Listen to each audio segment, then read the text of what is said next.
मैं एक पाकिस्तानी जासूस 70 की दिहाई में भारत में एक अहम मिशन पर। पूरी कहानी सुनने के लिए चैनल को सब्सक्राइब कीजिए और वीडियो को लाइक कीजिए और कमेंट करके हमें बताइए कि आपको हमारी वीडियोस कैसी लगी। आइए कहानी की तरफ चलते हैं।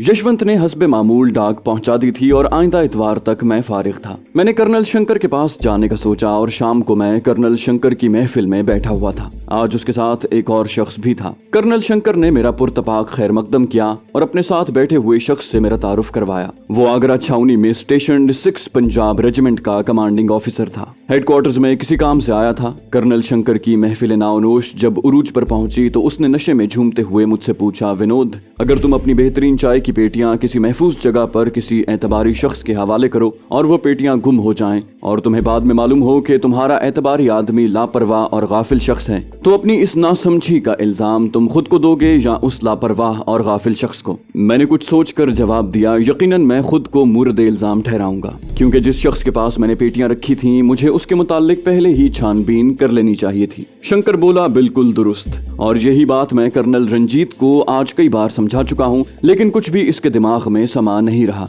Nothing can be put in the brain of this square-headed person. Colonel Shankar की इस बेतकल्लुफाना बात से मैंने अंदाजा लगाया कि कर्नल रंजीत उसका पुराना और बेतकल्लुफ यार है। शंकर ने रंजीत पर अपनी गोलाबारी जारी रखते हुए कहा, रंजीत, तुम्हारी कम से कम सजा मेरे ख्याल में मुलाजमत से बर्खास्तगी होगी। फौजी होने की वजह से तुम्हें दूसरा कोई काम तो आता नहीं। अगर तुम कहो तो मैं विनोद से उसके चाय के कारोबार में तुम्हें शामिल करने की सिफारिश कर दूं। कर्नल रंजीत सर झुकाए कर्नल शंकर के तमाम हमले खामोशी से सह रहा था। थोड़ी देर बाद कर्नल शंकर ने खामोशी तोड़ते हुए कहा, पाकिस्तानी मेजर एहसन और उसके साथियों के गिरफ्तार होने और उनके मरने के बाद भी उन्होंने अपनी रविश न बदली। चंद रोज पेशतर आगरे में 2 पाकिस्तानी जासूस पकड़े गए थे।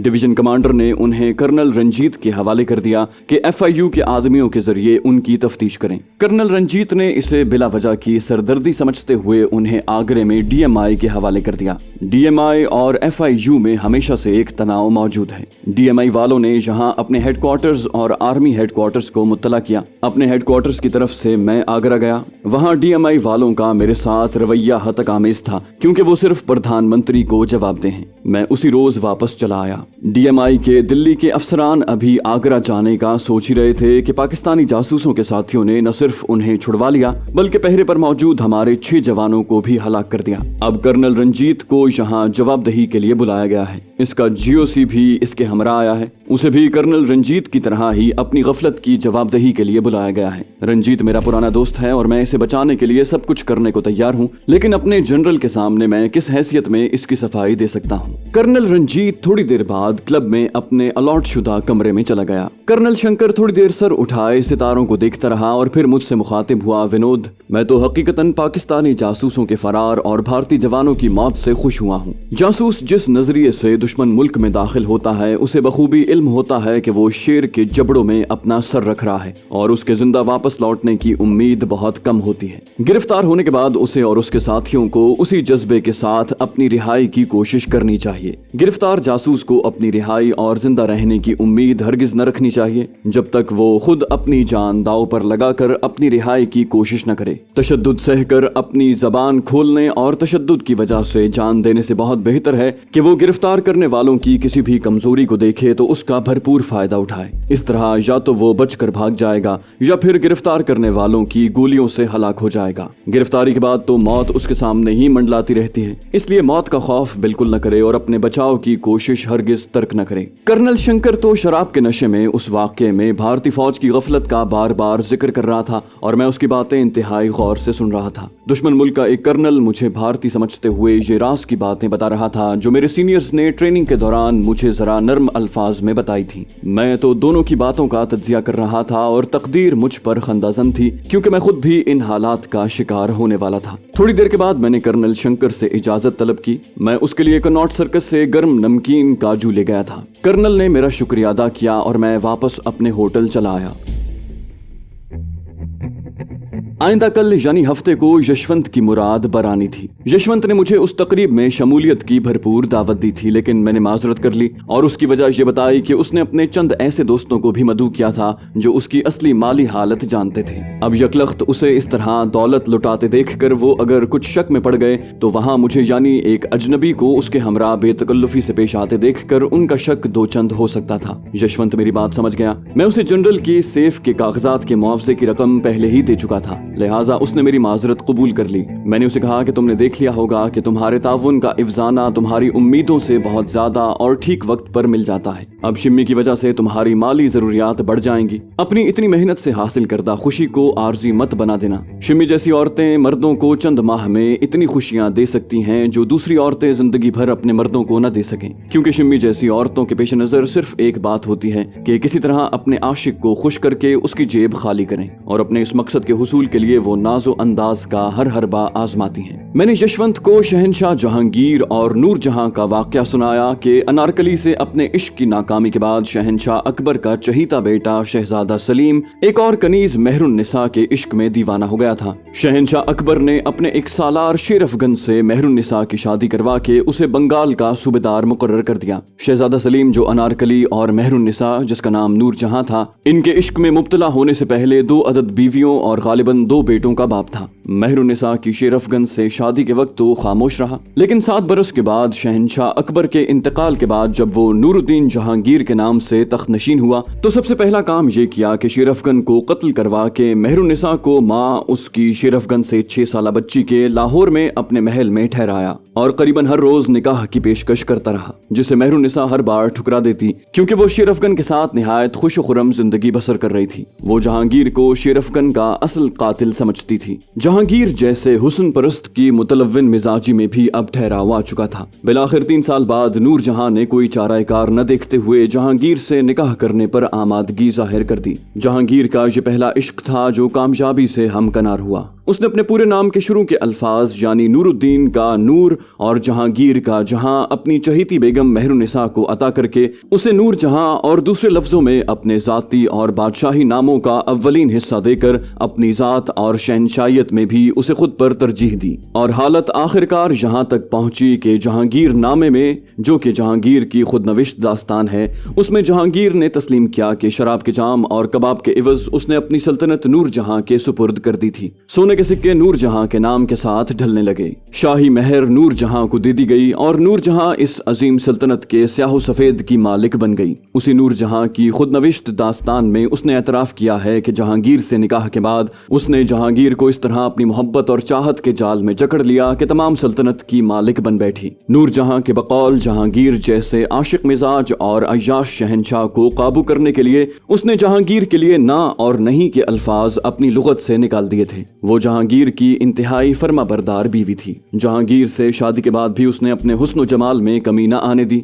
जहांगीर के पसंदीदा फूल गुलाब का इत्र नूर जहां की ही इजाद थी। अगर जहांगीर की पहली 2 बीवियों में भी ये अच्छे खसाइल मौजूद होते तो वो अनारकली या नूर जहां की तरफ कभी रागिब ना होता। नूर जहां और जहांगीर का किस्सा यशवंत को तो मैंने अपने असली मकासद के तहत सुनाया था, लेकिन आप लोगों को खुसूसन इस पाक धरती की खवातीन को भी बताना चाहता हूँ कि शादी से पहले नाजुक अंदाम और शीरीं कलाम लड़कियां शादी के बाद जल्द ही इतनी फरबा हो जाती हैं कि उनमें और अमेरिकन गाय में तमीज करना मुश्किल होता है। उनकी शीरीं कलामी की जगह उनके फटे हुए ढोल जैसी आवाज और शौहर की खुशनूदी और दिलबस्तगी की बजाय उसे सिर्फ कुर्बानी का बकरा समझना बहुत ही गलत, नाजेबा और खुद अपने पांव पर कुल्हाड़ी मारने के मुतरादिफ है। सास ससुर और शौहर के बहन भाइयों से खुदा वास्ते का बैर खुद उनके हक में बहुत बुरा होता है। मियाँ बीवी का रिश्ता ज़हनी राब्ते और एक दूसरे के एहसास की वजह से जिब्राल्टर से भी ज्यादा मजबूत और बरक्स सूरत में कच्चे धागे से भी कमजोर होता है। शौहर और बीवी का रिश्ता जोड़ने के लिए तो निकाह खां की जरूरत होती है, लेकिन उसे खत्म करने के लिए शौहर की जबान से कहे हुए 3 लफ्ज ही काफी हैं। शौहर की अजमत को रसूल अकरम सल्लल्लाहु अलैहि वसल्लम की एक हदीस के मुताबिक बहुत ऊंचा दर्जा दिया गया है। हिंदू धर्म में भी शौहर को पति परमेश्वर यानी खुदा कहा जाता है। मैं अपने वतन अजीज की शादीशुदा खवातीन को ये बताना चाहता हूँ कि शादी के बाद शौहर और उसके घर वालों से बेइल्तफाती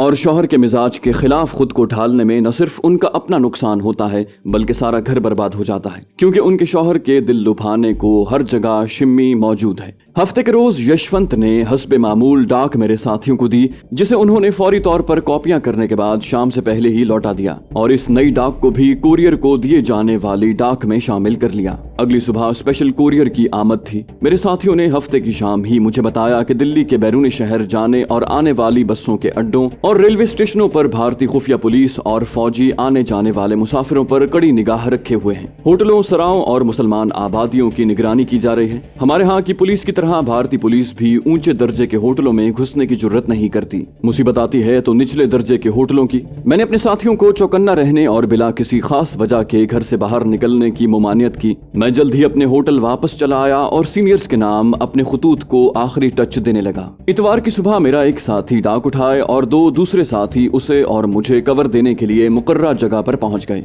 सब्जी मंडी रेलवे स्टेशन शहर के बीचों बीच बना हुआ है। रेलवे पटरियों के ऊपर शहर के दोनों हिस्सों को मिलाने के लिए एक ओवरहेड ब्रिज है। मैं साथियों को स्टेशन की दूसरी जानिब मार्केट में एक होटल में छोड़कर ओवरहेड ब्रिज के ऊपर पहुंचा ही था कि सामने से कैप्टन अरशद आता दिखाई दिया। कैप्टन अरशद पाक फौज में कराटे का माहिर और तेज दौड़ने में इम्तियाजी पोजीशन रखता था। मेरी ट्रेनिंग के दौरान एक फरलांग से शुरू करके 11 मील तक मुझे मुसलसल दौड़ने की ट्रेनिंग उसी ने दी थी। उसे देखकर मेरा जी चाहा कि उससे लिपट जाऊं, लेकिन हालात के तकाजे के मुताबिक हमने आंखों ही आंखों में अलग सलग की। उसके पास से गुजरते वक्त मैंने सरगोशी में कहा कि वो आगे चलता जाए, मैं चंद लम्हों में ही उसके पीछे आ जाऊंगा। वो धीमी चाल से आगे बढ़ता गया। मैं तेजी से प्लेटफॉर्म पर आया, बुक स्टॉल से एक दो रिसाले लिए और वापस ब्रिज की तरफ चल पड़ा। ब्रिज की सीढ़ियां उतरते हुए मैंने कैप्टन अरशद को जा लिया। अब हम दोनों साथ साथ चल रहे थे। कैप्टन अरशद ने मुझे बताया कि उसने अपने साथियों को पुल की उसी तरफ बाजार में छोड़ा है और उन्हें 1 घंटे बाद अमृतसर जाने वाली ट्रेन पर वापस जाना है।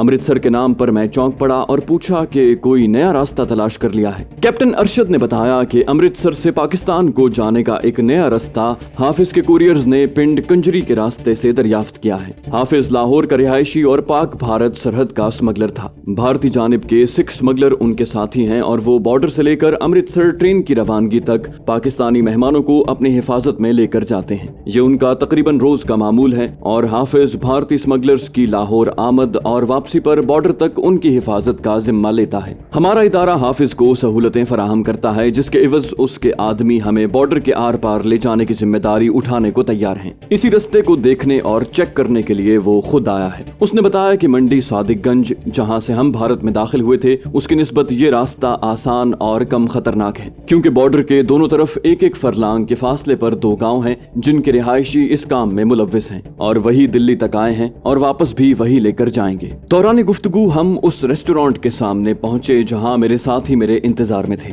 मैं अरशद को अंदर ले गया और साथियों के नजदीक ही हम एक टेबल पर बैठ गए। कैप्टन अरशद का भारत यात्रा का गालिबन ये पहला मौका था। मैंने इशारे से उसे बताया कि ये मेरे साथी हैं और हम सब मुसल्ला हैं। ये सुनकर कैप्टन अरशद की परेशानी कुछ कम हुई। हमने चाय पी। मैंने कैप्टन अरशद को डाक की अहमियत के मुतालिक मुख्तसरन बताया और कहा पाकिस्तान जाकर मंगल को वायरलेस पर अपने बखैरियत पहुंचने का पैगाम दें ताकि यहाँ हम डाक की कॉपियां तलफ कर सकें। मैंने साथियों को इशारा किया। हम टेबल से उठे और हमारे पीछे पीछे मेरे साथी भी फासला रख कर हमें कवर देते रहे। कैप्टन अरशद ने तकरीबन 100 मीटर दूर एक दूसरे रेस्टोरेंट की तरफ इशारा करते हुए बताया कि उसके साथी वहां बैठे हैं, जिनमें एक हवालदार उसे कवर देने के लिए भी है। मैंने कैप्टन अरशद को रेस्टोरेंट में जाने को कहा और अपने साथियों को इशारा किया। जिस साथी ने डाक उठाई हुई थी वो आगे बढ़ आया और मेरे पीछे पीछे चलने लगा। बाकी 2 साथी हमें कवर किए थे। इसी अंदाज में मेरा डाक वाला साथी और मैं रेस्टोरेंट के बिल्कुल नजदीक पहुंच गए। मैंने डाक का पैकेट उससे ले लिया और अंदर जाकर कैप्टन अरशद के हवाले किया। कैप्टन अरशद ने अपने साथियों में से एक की तरफ इशारा करते हुए बताया कि आइंदा वो कोरियर का काम अंजाम देगा। निशानी के तौर पर वो सब ठीक है के लिए सब्ज रुमाल और खतरे की सूरत में सुर्ख रुमाल गले में बांधेगा और मैं भी ऐसे खुफिया इशारों के लिए अपने कोट की जेब में लाल या सब्ज रुमाल नुमाया तौर पर रखूंगा। आइंदा के कोरियर और मैंने अच्छे तौर पर एक दूसरे की शक्लें पहचान ली। थोड़ी देर बाद मैं कैप्टन अरशद से रुखसत होने लगा तो उसने पाकिस्तान से आमदा डाक का पैकेट अपने साथियों से लेकर दिया। डाक लेकर मैं बाहर आ गया और अपने नंबर 2 को देकर एक साथी के हमरा घर भेज दिया, जबकि तीसरा साथी और मैं रेलवे प्लेटफॉर्म पर चले गए। थोड़ी देर बाद ही कैप्टन अरशद अपने साथियों समेत आ गया। 10 मिनट तक गाड़ी भी आ गई। वो सारे 2 मुख्तलिफ डिब्बों में बैठ गए। गाड़ी रवाना हुई तो हमने आंखों ही आंखों से एक दूसरे को अलविदा कहा और घर वापस लौट आए। इस दफा की डाक में हमें नए कोरियर के अलावा और कई हिदायत समेत सख्ती से तंबीह की गई थी कि अपनी सिक्योरिटी का खास ख्याल रखें। 1 माह के अंदर हमारे 2 ग्रुप पकड़े गए थे। एक सारा ग्रुप तो शहीद हो गया था, जबकि दूसरा ग्रुप जानलेवा ट्रेनिंग के बाद अपने पहले मिशन के दौरान ही पकड़े जाने पर भारत में काम करने के लिए बेकार हो चुका था। इस नए ग्रुप के मुतालिक मैंने कर्नल शंकर के हवाले से मुफस्सल रिपोर्ट भी डाक में भेजी थी। डाक में हमारे घरेलू खतूत भी शामिल थे। हमारे लिए ये खत किसी नेमत से कम न थे। इन हालात में दियारे खैर में घर वालों की खैरियत की इत्तला मिलना ही बड़ी बात थी। जनरल की डाक आज ही भेजी गई थी, लिहाजा उस पर कोई तबसरा न था। आज का मरहला भी बखैर व आफियत तय हो चुका था। मैं शाम तक साथियों के घर में ही रहा और खूब गपशप होती रही। शाम को मालिक मकान ऊपर आया और मुझे कहा कि वो मुझे अलहदगी में मिलना चाहता है। ये बड़ी अजीब बात थी। वो मुझे अपने हमरा नीचे अपने ड्राइंग रूम में ले गया। इससे पहले कि मैं कुछ पूछूं, चाय और स्नैक्स आ गए। मालिक मकान ने मुझे चाय बनाकर दी और स्नैक्स पेश किए। मैं और वो दोनों खामोशी से चाय पी रहे थे और मैं सोच रहा था कि मालिक मकान अलहदगी में मुझसे क्या बात करना चाहता है। जब कोई बात वाज़ेह न हो तो इंसान की सोच लामहदूद वुस्अतों तक जा पहुंचती है। मैंने तो ये तय कर लिया था कि खुद इस सुकूत को न तोड़ूंगा। उधर मालिक मकान भी शायद गुफ्तगू शुरू करने के लिए मौजू अल्फाज की तलाश में था। मेरे कप की चाय खत्म हुई तो मालिक मकान ने मजीद चाय डालते हुए कहा, मैंने आपसे अलहदगी में बात करने की जो ख्वाहिश जाहिर की थी, यकीनन आपको और मेरे किराएदारों को खटकी होगी,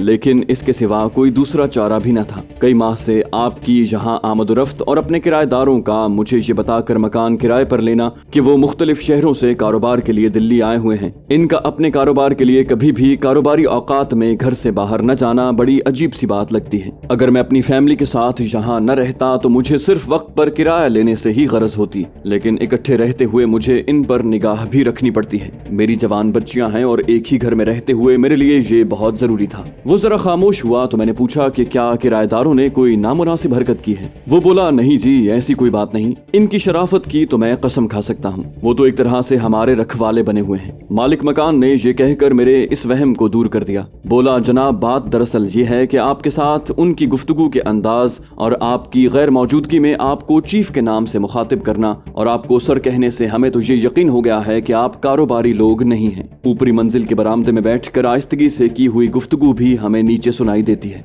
जो कुछ हमारी समझ में आया वो ये था कि उनकी बातचीत हमेशा किसी मिशन की तैयारी, तकमील या डाक के मुताल्लिक होती है। मेरी छोटी बच्ची चंद रोज पहले गली में सामने वाले हमसायों के घर अपनी सहेली से मिलने गई हुई थी। दोनों चौबारे की खिड़की में से देख रही थी तो हमारे किराएदारों ने सामने वाला दरवाजा बंद कर दिया, लेकिन खिड़की बंद न की। कमरे में खिड़की के सामने एक बड़ा आईना दीवार में लगा हुआ है। उस आईने में लड़कियों ने देखा कि किराएदारों ने एक मशीन निकाली, बिजली से उसको कनेक्ट किया। एरियल की एक तार पहले ही से खिड़की से बाहर निकाल रखी थी। उन्होंने उस मशीन से टेलीग्राम देने वाले एक आले का इस्तेमाल शुरू किया, जबकि कानों से हेडफोन लगाए वही किराएदार कुछ लिखता भी जाता था। 15 मिनट तक उन्होंने इस मशीन को इस्तेमाल किया और फिर कहीं छुपा कर दरवाजा खोल दिया। मालिक मकान की जबानी ये बात सुनकर मेरे हवास उड़ गए। मैंने खुद पर काबू पाने की बहुत कोशिश की, लेकिन मुझे महसूस हो रहा था कि मेरे चेहरे के बदलते हुए रंग को मालिक मकान ने अच्छी तरह से नोट कर लिया है। मैंने थूक निगलते हुए पूछा, आपने इस बात से क्या नतीजा अखज किया है? मालिक मकान ने जवाब दिया,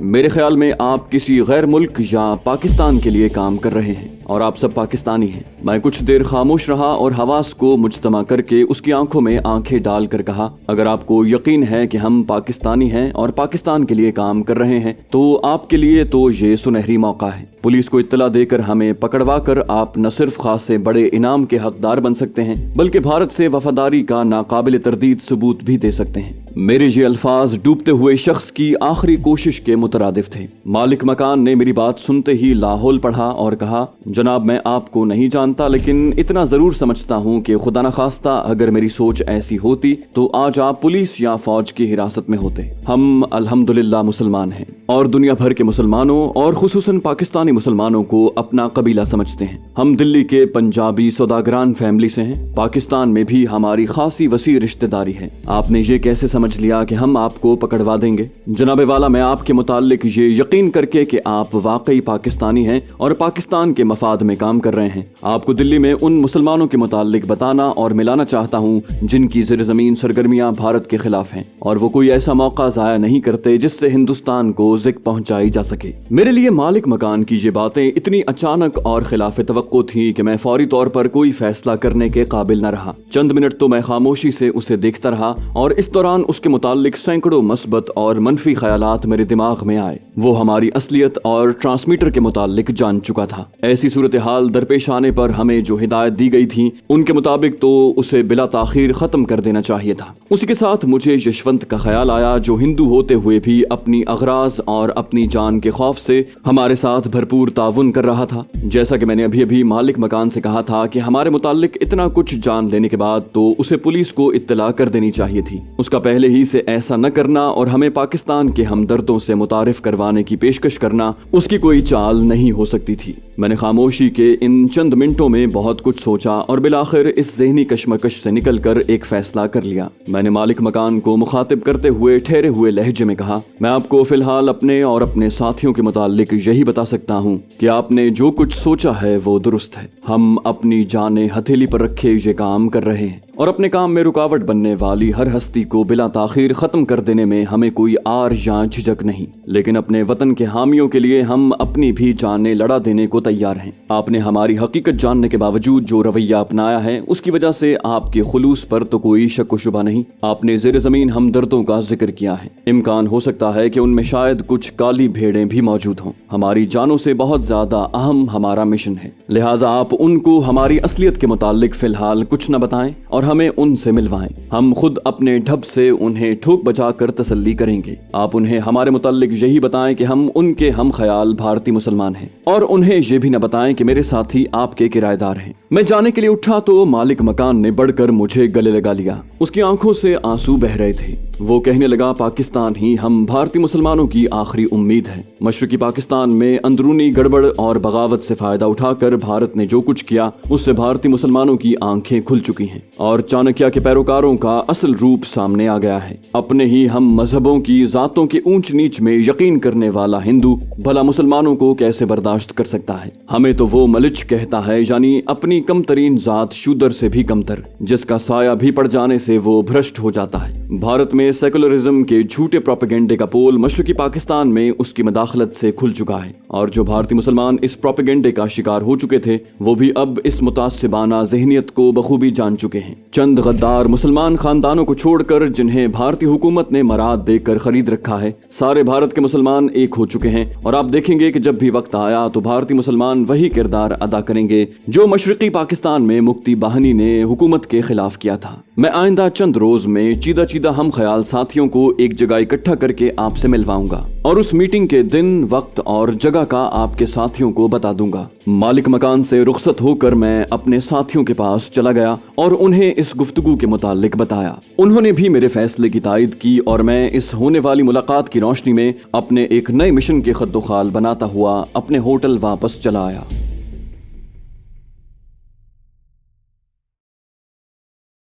तो दोस्तों, ये थी हमारी आज की एपिसोड। उम्मीद करते हैं आपको हमारी कहानी पसंद आई होगी। जाने से पहले इस वीडियो को लाइक कीजिए और शेयर करना मत भूलिए। कमेंट करके हमें बताइए कि आपको हमारी वीडियो कैसी लगी और अगर अभी तक आपने इस चैनल को सब्सक्राइब नहीं किया तो इसे सब्सक्राइब कीजिए और बेल आइकन दबाकर ऑल नोटिफिकेशंस ऑन कर लीजिए।